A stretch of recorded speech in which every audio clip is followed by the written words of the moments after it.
abantu yazi ukuthi like understand. ngijabulele mangithola ikhola la ekhaya ukuthi finally someone is going to talk about those things. Lento le has been happening iminyaka eminingi. And into ebuhlungu kungena izingane kuyona, izingane ezincane, yabo. Abazali ba understand. Abazali umzali ohlele emakhaya ingane ibhizi la eThekwini, yabo. Akekho umuntu owakhuluma ngalento before. Wonke umuntu umekakhuluma ngama drugs. Most abantu abadla ama drugs they are selling umzimba wabo, yabo. So bona bavele bagxile kulento le ama drugs utshwala, yabo, yonke lezo zinto lengenasidingo kanti angisho ukuthi ayinasidingo but nayo prostitution especially like ngene izingane ezincane zamantombazana. Izingane azisebenzi zihlele emakhaya so azina choice.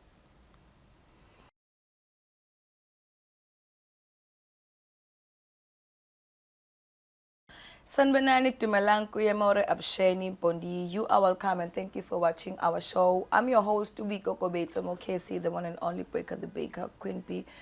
B-Dollar Baby, she's in the building. You are watching the Escorts, Pekelezi, Adulting. Loko umkhakha onemsebenzi eminingi yahlukahlukene ngakho wena phambukele emakhaya ongangenzela kona njengamanje ukuthi uhlale nathi ukuze kufike epheleni kweshow yethu.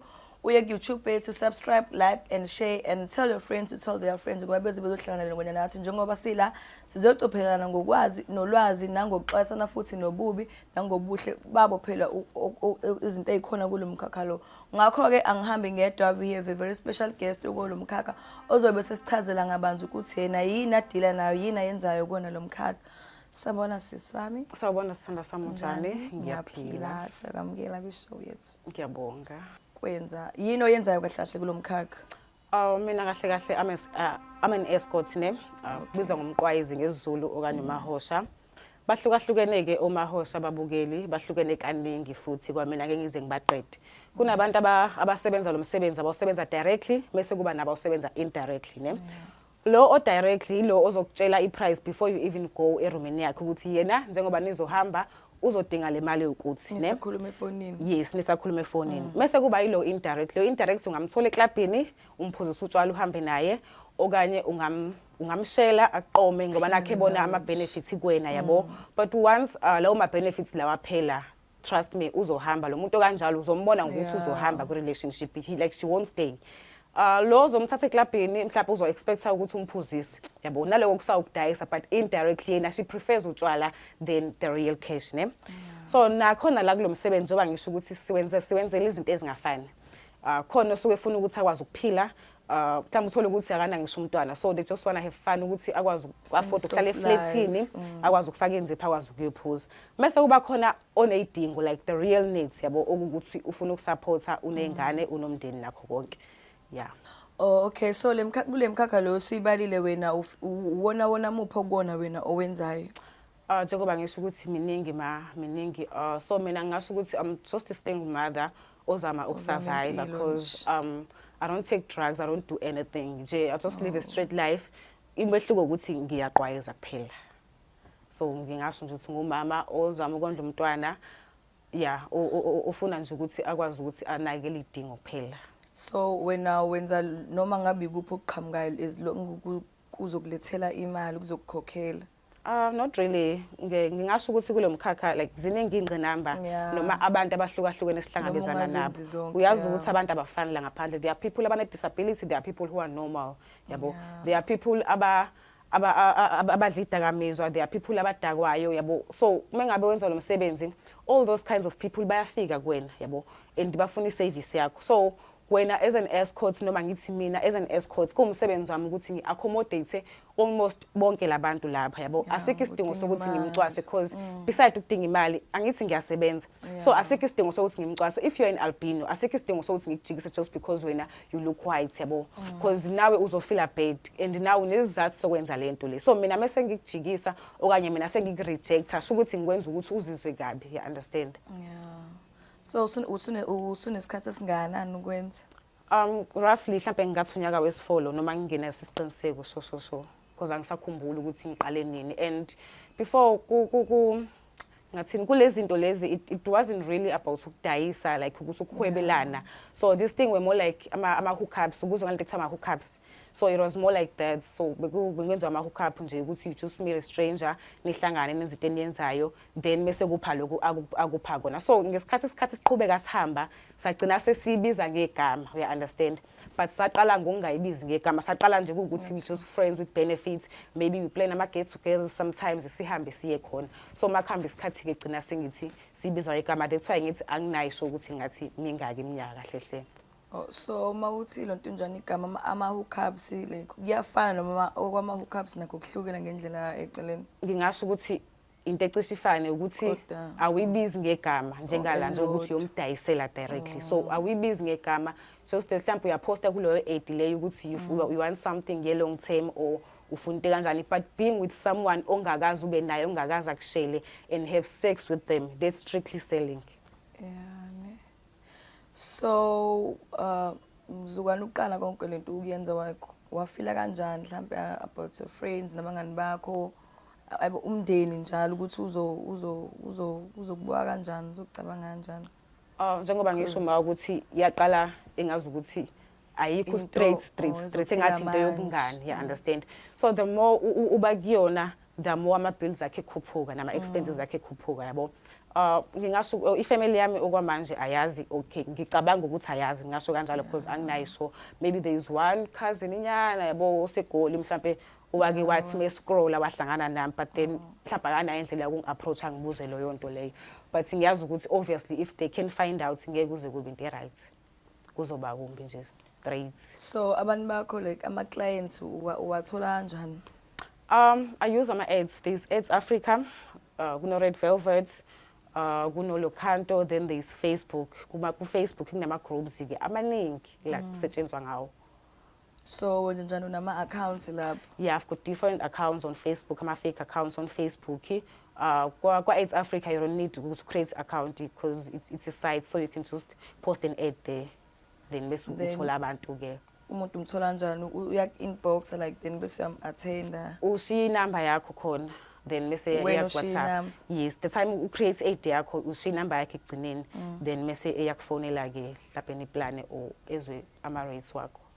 So ama clients wakho wenza njani wena oyakubona noma? Normally siyahlangana mhlawumbe halfway sibhuke for safety. Well, I'm not saying it's safe ukubukha nomuntu ongamazi, but kungcono kunokuthi uye direct elokushini lakhe, understand? Because elokushini lakhe mhlawumbe une girlfriend, mhlawumbe noma wengane, mhlawumbe unezitha, yabo mina ngihlala eMlazi, so it's not safe ukuthi uvele uye room in stranger because indawo ayikho right, yabo indawo yimbi, ngangena izitha zakhe zimqobe nonke. So I think it's better ukuthi ubhuke because thanda ukuba ne security nyana. So how do you feel nge-safety yakho? Awukwazi nje uzuyibuze uzu? Ngayisho mami, no one is safe in South Africa. No one is safe. So that's why preferably ngithanda ukuthi ngibe around la eThekwini because vela ngithi ngwala eThekwini. So ngiprefer ukuthi ngibe around la eThekwini. The reason why ngiprefer logo is that ngenzela ukuthi noma ngathiwa sekenzeka ke lelo client seliyangibulala yabo, but kube easy ukuthi umzimba wami okanye ithambo lami li recognize. Yabo beside ukutholakala because siyabathola umahosha abafile uthola ukuthi akho ngisho umuntu oyedwa endaweni omaziyo, you understand? So mangila eThekwini as much as ngingekho safe, but kulula ukuthi makhonto enzakala ngishise ngithola usizo. Yeah. So ama clients wakho usebenzisana nawo kanjani, like in terms of nama payments wa charge kanjani? Mostly ngisebenza ngo cash. Well, I do accept ama transfers. I don't take cash sendi. But mostly preferably cash noma ukuthi ungisendele straight ku account yami. So ama clients wakho vela usebenza nanoma nje iliphi client awukho choose ukuthi umuntu kanjani lo race ukuthi no dal, as long as ehlonipha, as long as ehlonipha, decent, matured, for me right ukuthi ukuyiphi race, no, I don't mind. So the biggest amount wake wayenza nje wabona ukuthi ambona ke manje ngihlafunile? It's Africa mostly ama nights akhona they start from 2000s. So njoba ama sites ngwabale ahluka nama nemali yakhona futhi ayifani. Yes, ayifani because ka ready mostly na night yakhona iqala ku 2000 kuyaphezulu. So kuyenzeka mhlambe ngama edition ngalesitele ezedwayo kugcina mhlambe sekufike ku 4000 5000 because abantu bathanda into engafani. yabo, especially ka-red kunabantu abamhlophe kakhulu, so abantu abamhlophe, isex abantu abamhlophe neyethina abamnyama ayifani, bathi asithanda izinto ey'ngafani, ngisho kanjalo. Yeah. So ama-clients wakho, ama-clients vele like abafani wena, like uchoose when it comes to all size noma nje kuyayifanela nje. The thing is usize ubona seniserumini, angeke umxoshe umuntu seniserumini. Ngeke umxoshe umuntu seniserumini.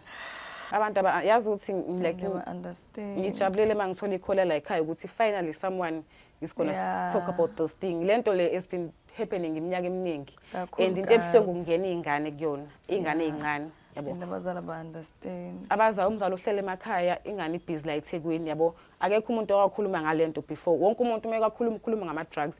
Most abantu abadla ama-drugs, they are selling umzimba wabo, yabo. So bona bavele bagxile kulento le, ama-drugs, utshwala, yabo, yonke lezo zinto engenasidingo, kanti angisho ukuthi ayinasidingo, but nayo i-prostitution, especially like ngene izingane ezincane zamantombazane. Izingane azisebenzi, zihlele emakhaya, so azina choice.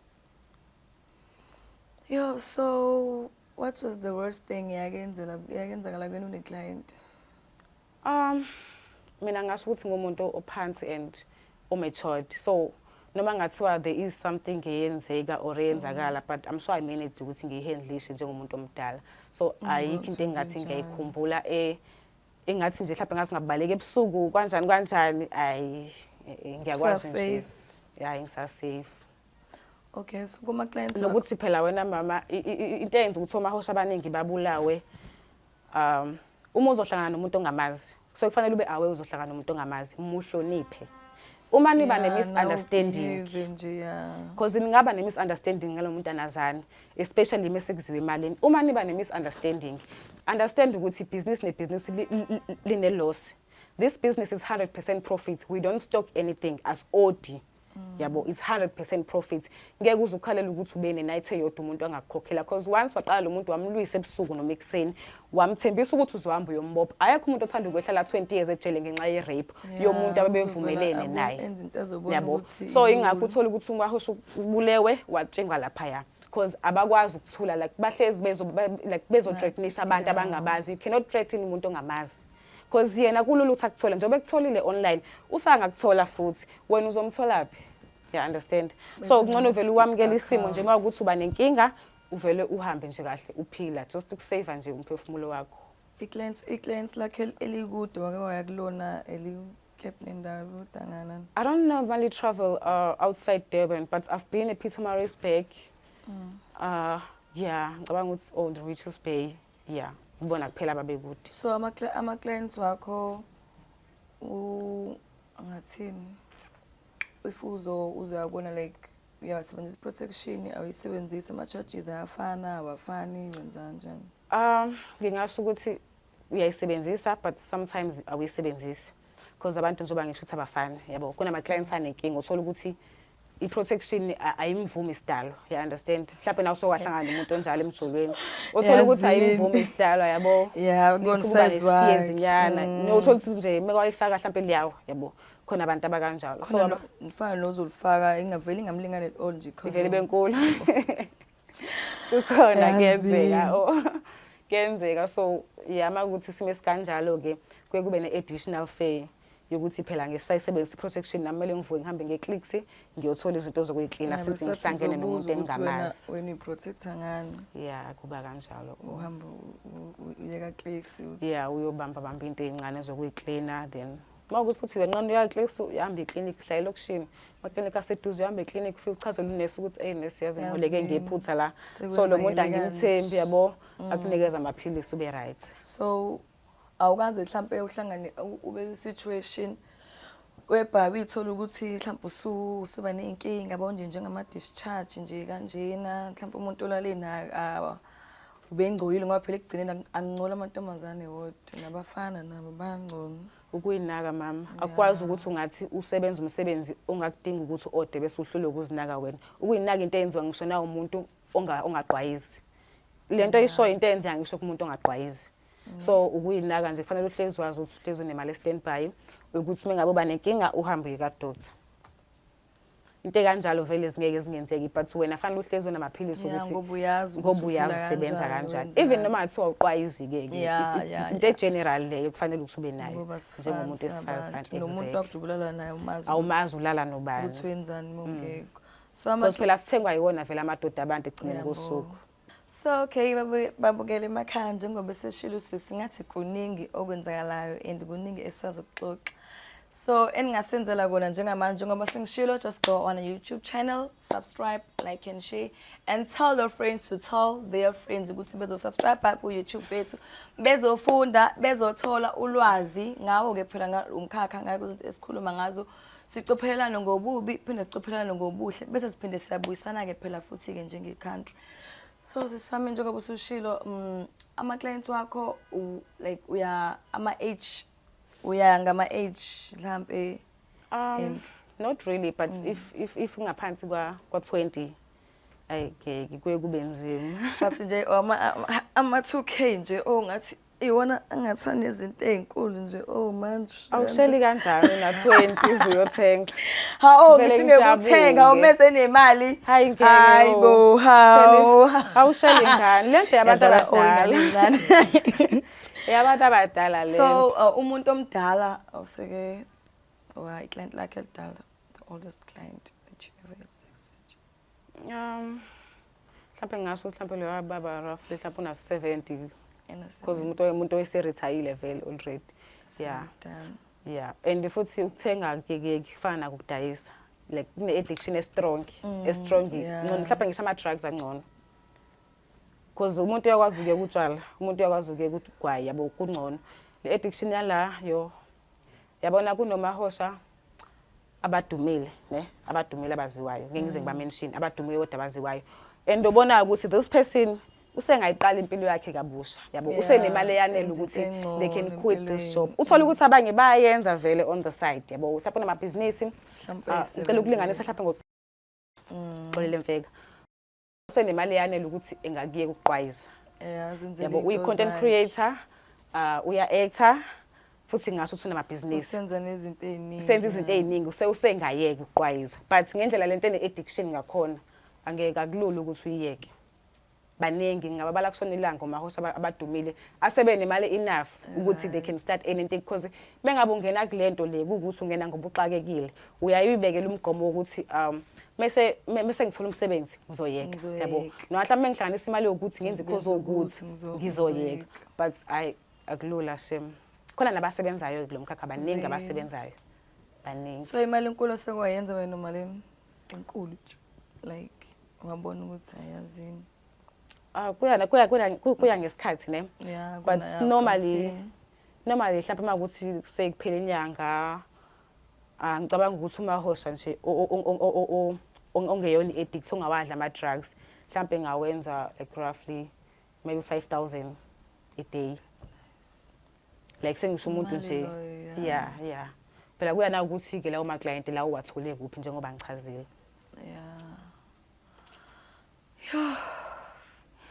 Kuningi. So imali encane osokwayenza nje like wabona ukuthi ayikho kulento engiyenzile thothi lapho futhi nemali uyayidinga ngoba mhlawumbe kanjani akuvamisile ukuthi ngidinga imali kube ukuthi anginayo at all akuvamisile like ngiyakwazi ukubudgetela izinto zami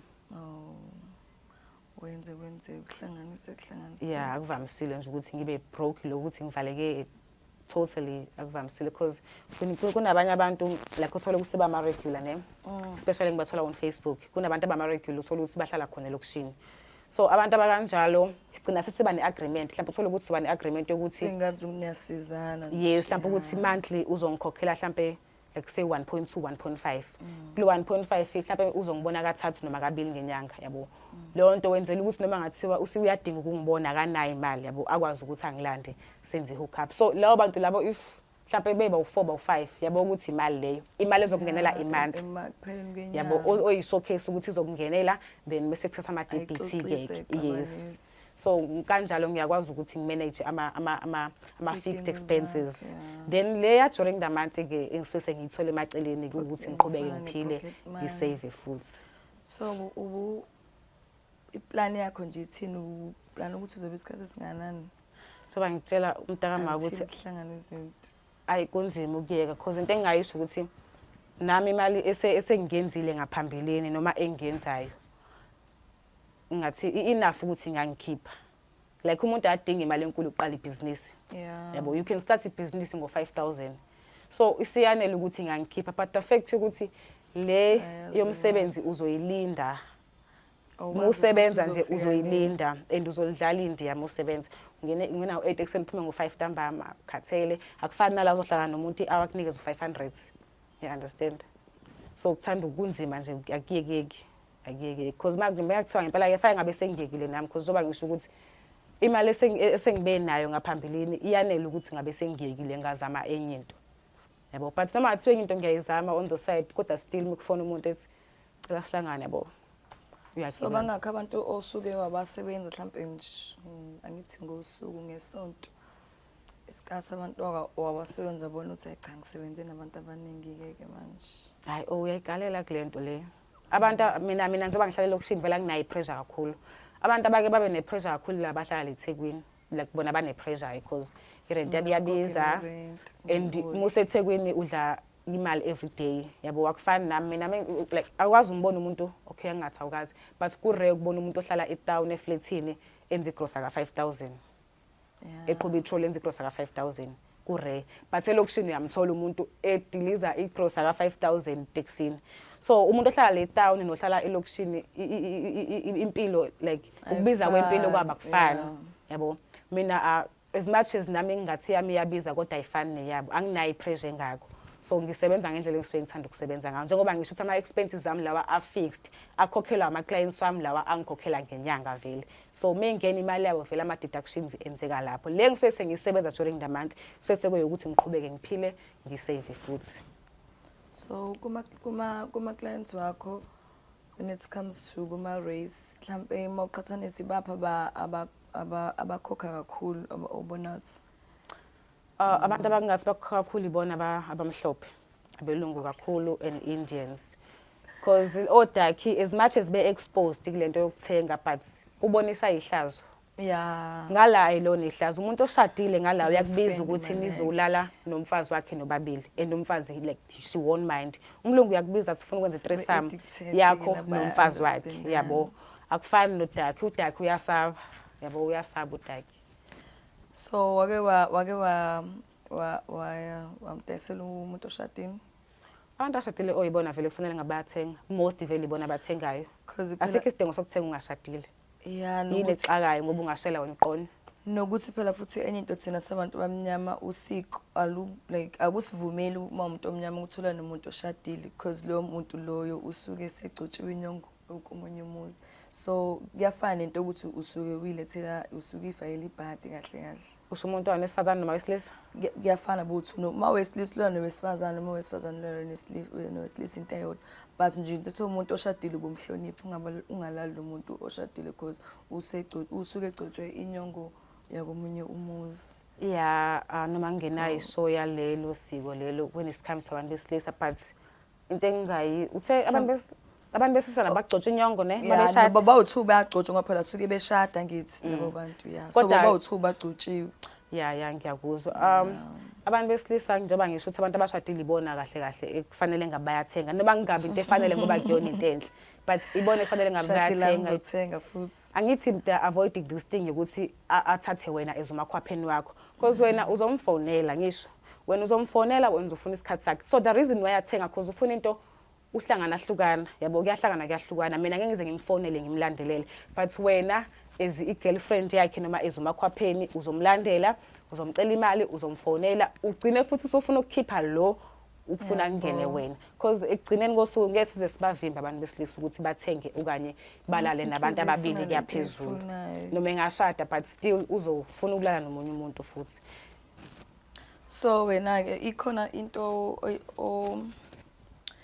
mhlawumbe oyenzayo isiza ngayo since umuntu odila nalomsebenzi lo because ngoba phela manje uhlangana nabantu abaningi abasebenzisa izinto eziningi nabo ezihlukene ezingafani exchangeana ama souls yabo nje kuningi mhlawumbe wena ungabe konto isiza ngayo icleana ngayo nje enakekela ngayo Yeah, ngingasho ukuthi siyafana kahle kahle nezigebengu asiphele enyangeni isikhathi esiningi. Sivamisile ukuthi sihambe izinyanga for lezi zinto ezishoyi kanjalo and abanye abantu banezilwane these days ne. So abantu banezilwane kodwa ke mostly umuntu mengabe efuna ukuseva izilwane zakhe noma efuna ukufida izilwane zakhe kancane ukuthi ayifide ngomahosha because they believe ukuthi thina asekho clean, we not pure. So uma ufuna ukufida isilwane sakho ngicabanga ukuthi you go and look for someone better because thina vele awukwazi ukukhipha ibhadi ngoba uzocabanga ukuthi vele nami nginamabhadi. But nje kodwa ngoba manje nje amantombazane lawa bawathatha emaklabhini nawo asuke nawo edela ngobunga abumahosha ngoba bathatha wona lawo amantombazane lawo bahambe nawo so beyofida nawo into zabo. Ngingakuvumela kodwa i-target yabo kakhulu. I-target yabo batargeta labantu laba. Yeah, izilwane zabo they can sense or they can choose umuntu ezimfunayo but they don't target labantu laba abaziwayo or ngithi labantu laba like abaze emaklabhini batargeta labantu laba ngathi basafika yabo basaphiyo noma uthola mhlawumbe umuntu usayi first year esikoleni or second year esikoleni abasukeli nje laba vele bakade baba obaqwe hayi. So kancane wena wenze njani usebenzisana? Khona nami umama elokishini lapho ngigezayo so usisiza ngalo yonto. Uma ukuthi uyazi ukuthi uzogeza mhlawumbe uyageza uhlale lo 2 weeks lo ubone ngoba sekuphela inyanga. So uma lo ntunjana wakho wenze njani uyaya, do you have to advertise yourself noma are we advertising? I used to advertise myself kakhulu but now senginama regulars athanda ukuba maningi nyana so I do advertise kodwa angisakwenzi njalo. Mhlawumbe siyaphela nje inyanga ngingayipostanga i-ad but ngisebenza. Okay, so imali yona le yakho lo yenzayo yini nje wake wayithola imali yakusiza wabona ukuthi cha yazini ke manje ngisevekile ngisizekile ke la umthwalo wehlile compare noma kuthiwa ke awusebenzi uhlela wenza lutho. Imali nje etholakala ekhoshweni ngasho ukuthi ithanda ukuba ningi compared to imali oyisebenzayo. Ithanda ukuba ningi mina I've been bengibanakekela ekhaya ne like namanje ngiyabanakekela imina nje sisomdala yabo kuyazi bese kufonela usisi sibanibani nje hawo yonke into isiqondile kodwa ke ayo mahosha banemali most yabo so ingakho lento ingaphumeki kalula kuyona banemali most yabo. So wena imali yakho wenze njani oyenzayo uyayihambisa ekhaya noma because ngiyangizwa abanje athina imali ayihoshile yena ngayisi kubo. Understand kuya nawo ukuthi kini bayazi ukuthi uyahosha yini noma cha. Angicabanga ukuthi vele masebazi abayamukeli kwabona but mina for now yes ngasho ukuthi ngiyabalekelela. Uyayihambisa yakusiza. Noma phela ngingayihambisi yonke but ngiyabalekelela. Nayi nabo ngiyazi mase bethola Nkosi yami bazokhala ukuthi bengibadisa imali yokungcola. So umuntu naye umuntu anginayo kwamanje. Anginayo. Ngimdinga. Ngeke ngiyabonga. Ngiyabonga. So okay manje ke njengoba ke wenza kule industry wenza zonke lezi zinto unayi plan vele ukuthi uzophuma kuzona wakaku njengoba dushilo manje uthi wakucabanga manje ngako ngasho ukuthi kwamanje angokubi nayo because uma ngabe uphuma kufanele uthole into ezokulethela imali ezokwazi ukucover yonke lento le so most imisebenzi ke ngiyithola but imisebenzi eminingi engiyitholayo ithanda ukucikizela mhlawumbe uzohola 4000 ngenyanga ecabanga lazima siwazi imali angempela uzolinda 4000 enyanga yonke uvuka every day ngigibela le 4000 vele ngigibelele nguphathele isikhaftini yabo ngeke ngithole mhlawumbe uzohamba lo 2 months yabo so usizo uyalithanda kona uyalidinga vele noma usizo nokuthi uthola umsebenzi kodwa ukuthi usho ukuthi ufuna umsebenzi onemali eningi noma ngathiwa unayo imali eningi okay u6000 alright but ama hours akhona akuba ama hours are reasonable. Akuba ama hours are reasonable ngingabe sengibuya ngikhathele lento exakile every day. Ama qualifications unawo? Yeah, not that much but I do have a matric, a driver's license, computer and for tourism. Yeah. That's nice. So masekuthiwa nje manje sekusiza ke oferisha usizo ukuthi ube right yini ungathi ufuna ukuthi uyenze usebenze kwenzakaleni? Ngingasebenza noma ngabe kephi njoba ngisho as long as mhlawumbe net yakhona izoqala la kobo ma 6 yabo not less than 6 incane kakhulu ma less than 6 even ama expenses ami nje angeke azanele kuleyo mali. So babukele emakhaya nani niyayizela usesichazelile kuningi and futhi ngathi kusakuningi sizokwazi engenzeka ukuthi ulwazi nawo lelo bunalo liyashoda aphelele. So thina la ekhaya sizokulethela lona ulwazi oluningi ngazo zonke izinto ezikhona kulomkhakha lo ezenzakalayo ezahlukahlukene. So wena ona yini ongayitshela umuntu omncane nje obukela lapha ekhaya? Into engayitshela umuntu omncane especially abesifazane, especially no government. Yabo government yena nomthelela kakhulu kulento. Angisho ukuthi because vele hlala ithiwa blame ugovernment ngisho into engekho, but now uyazi ukuthi uprincipal mengenzi kahle ngisho umuntu wa grade R uzohlupha. Yabo ngeke azilutho. So into engayisho nje ukuthi abantwana engathi bengafundiswa ngalento ingafihlwa, yabo kungalibele kuthiwa uqwayizwe ipoint phela qwayizwa yonke indawo manje nasemalokishini, yabo usebenzayo qwayizwa yonke indawo. Ngeke ngize ngisho ukuthi ababheka ibehavior yengane because usuke sengenile vele kusuke sekunzima, yabo and I won't mention ukuthi umuntu oqwayiza ubehavior kanjani because kubanjwe ingane zabantu nkosiyami bese yisola mina. So into engayisho mina ukuthi abazali abanake ingane zabo, if ingane yakhe iyohlala kwenye indawo enza sure ukuthi uya communicate nayo almost every day, yazi ukuthi ihlala kephi. Uma ithi iyatohoza isuke emakhaya iyotohoza, yazi ukuthi isebenza kephi, yabo. Okay, bakhona vele sekwenzekile ngisho ukuthi akube sebeyabanjwa ke nabo nkosiyami ayikabi kodwa hey guys, when it comes to support umntwana mengabe efunda evarsity engahlali nawe ekhaya, siyacela bakithi ukuthi mo support mazi ukuthi udingani. Vele emakhaya ngiyazi ukuthi asinawo amandla kangako, nathi sisuke siciciyela zama but i-peer pressure emaThekwini iningi, yabo. Ingane zenza amakhanda, ingane zenza everything, ukudla kuyabiza kuyona yonke into because ingane eningi zingena vele zisemavarsity kulento le, yabo. So lento iqala kahle ngokuthanda amadodana nemali isikhathi esiningi.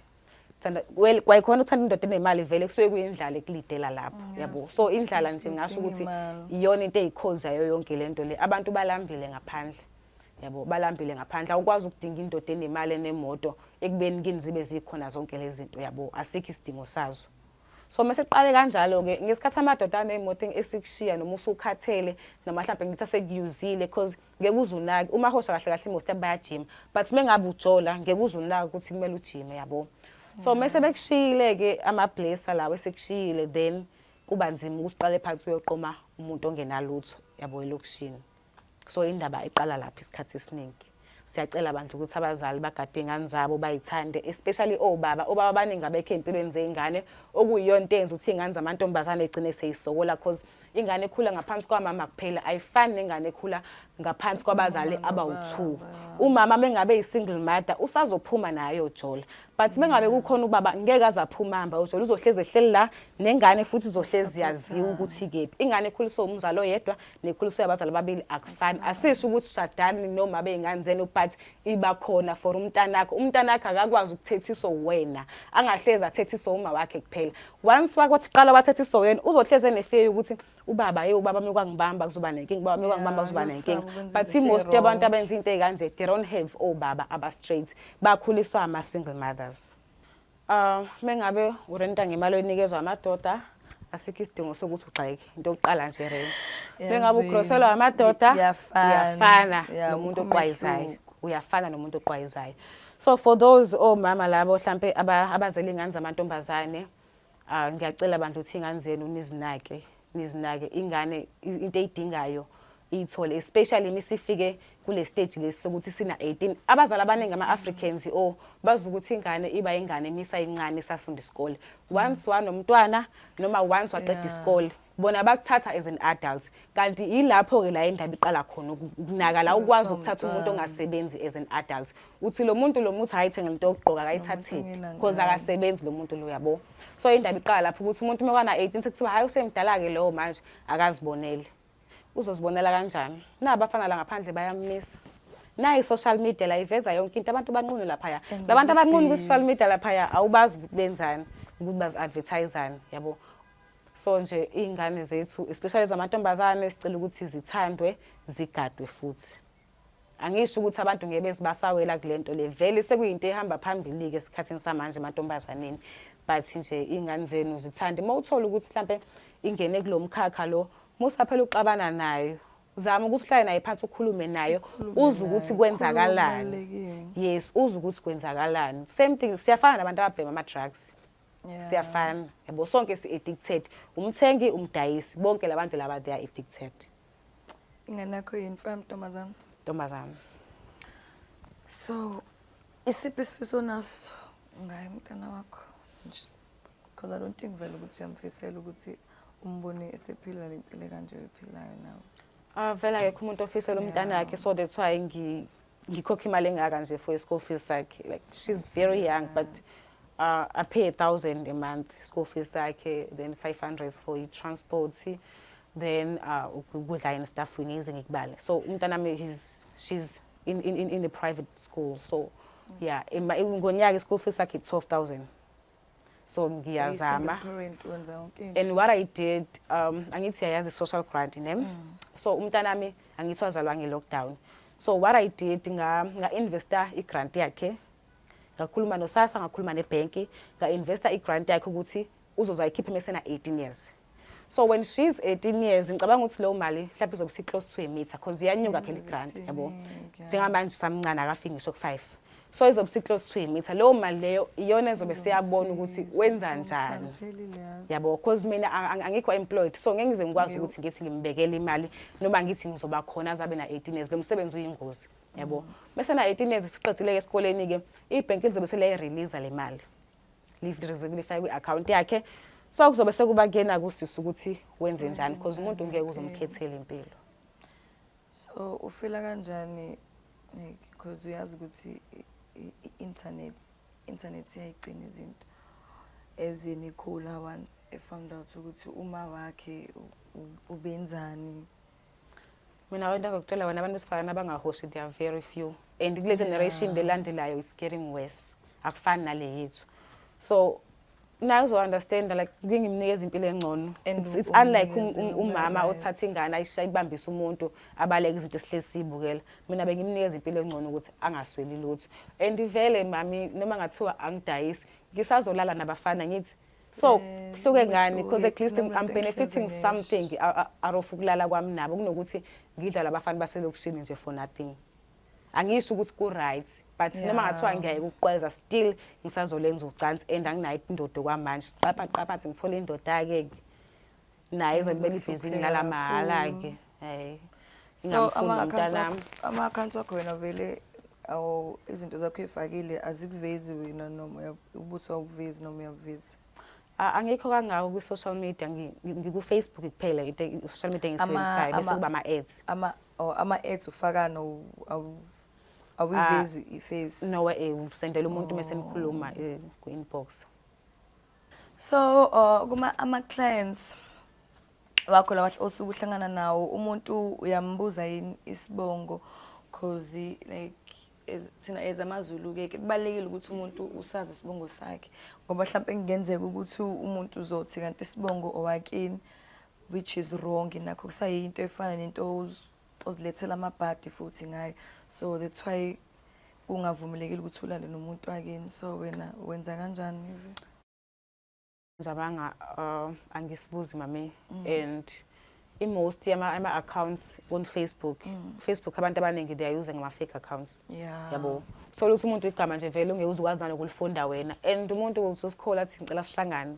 yabo so isikhathi esiningi angisibuzi and even if you do umuntu wansweza ukuthi umuntu like mesehlalelile kahle nokuthi ngeke azazayekiswe lokho naloku yena ungayishintsha mebona ukuthi ibongo zenu ziyafana abantu besilisa abanandaba abanendaba abantu besilisa abanandaba but ke kona ukwazi isibongo sami kubalekile ngoba ezinye izinto esizenza empilweni ezinye izinto esenza ukuthi nathi zigcine sesivalele izinto ezinye izinto vele ezenziwa yithina esizenza nathi ngokunganaki kwethu yabo ngoba so sometimes uthi wenza into ngoba wenza ngoba yabo mina nje into engayisho ngazi umuntu olala nobhuti wakhe abazalwa esiswini esisodwa naye Which baze is- bazalisana which is wrong ke so nalokho isikhathi samanje edlozini. nje ngisho amadlozi ethu ngicabanga ukuthi kadadinwa Anti- umoshakele Kakhulu. Kumoshakele, oh. Phethukile shame. hayi kusele 3 minutes ngempela umoshakele